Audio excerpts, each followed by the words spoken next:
Hi, நம்ம இன்றைக்கி என்ன பார்க்க போகிறோன்னா, விஜய் அவர்கள் பேசின ஒரு ஸ்பீச்சோட ரியாக்ஷன்ஸ் தான். அதில் வந்து ஃபஸ்ட் எடுத்தொட்டி நம்மளோட அசிஸ்டன்ட் சீஃப் மினிஸ்டர் வந்து உதயநிதி ஸ்டாலின் அவர்கள் வந்து என்ன சொல்லியிருக்காங்கன்னா, இது வந்து மன்னர் ஆட்சினா எதுவும் இல்லை, இது மக்களால் தேர்ந்தெடுக்கப்பட்ட ஆட்சி தான் அப்படிங்கிற மாதிரி சொல்லியிருக்காங்க. கனிமொழி வந்து அகைன் நான் வந்து இருமாப்புடன் 200 சீட்டு வெல்வோம் அப்படின்ட்டு இருக்காங்க. சேகர் பாபு அவர்கள் வந்து கொஞ்சம் ரியாக்ஷன் தற்குறி அது இது மாதிரிலாம் நிறையா பேசியிருக்காங்க.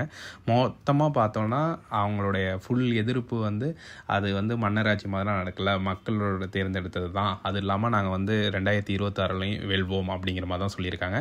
அப்புறம் விசிகா தலைவர் திருமாவளவன் வந்து என்ன சொல்லியிருக்காங்கன்னா, இது எனக்கு முன்னாடியே தெரியும், இது வந்து ஒரு அரசியலாக போகுது இந்த ஈவெண்ட்டுன்னு, அதுக்கு தான் நான் கலந்துக்கல அப்படிங்கிற மாதிரி தான் சொல்லியிருக்காங்க.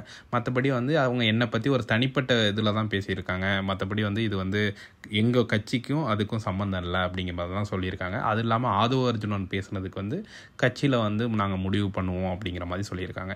இதுதான் இது ஆக்சுவலாக வந்து இது மதன் கௌரி அவங்களுடைய கண்டென்ட் இதுதான் நானே ரெஃபர் பண்ணி தான் பார்த்துருந்தேன். இவங்க வந்து இதை 13 மினிட்ஸ் வந்து பேசியிருந்தாங்க. இது ஜஸ்ட் ஒரு 2 மினிட்ஸ்க்குள்ளே எப்படி சொல்லலாம் அப்படிங்கிற மாதிரி தான் நான் அது போட்டிருக்கேன். அது இல்லாமல் மதன் அண்ணா வந்து நிறையா இது வந்து எல்லாருக்குமே அரசியலுங்கிறது முக்கியம், நம்ம வந்து நம்மளை சுற்றி எப்படின்னா அரசியல் நடக்குது அதை நம்ம தெரிஞ்சுக்கிறதுங்கிறது ரொம்ப அவசியம் அப்படிங்கிற மாதிரிலாம் சொல்லியிருக்காங்க. டோட்டலாக அவங்களோட 13 மினிட்ஸ் வீடியோவில் வந்து ஒரு 2 மினிட்ஸ் கண்டென்ட், ஆக்சுவலாக 2 மினிட்ஸும் கம்மியாக தான். இது சின்னதாக ஒரு அவரோட யூடியூப்பில் உள்ள கண்டென்ட்டை வந்து சும்மா ஒரு சின்ன ஒரு கண்டென்ட்டாக போடலாம் அப்படிங்கிற மாதிரி தான் நான் பிளான் பண்ணி போட்டிருக்கேன். இது கண்டிப்பாக அவங்களுக்கு அண்டர்ஸ்டாண்ட் ஆகும்னு நினைக்கிறேன்.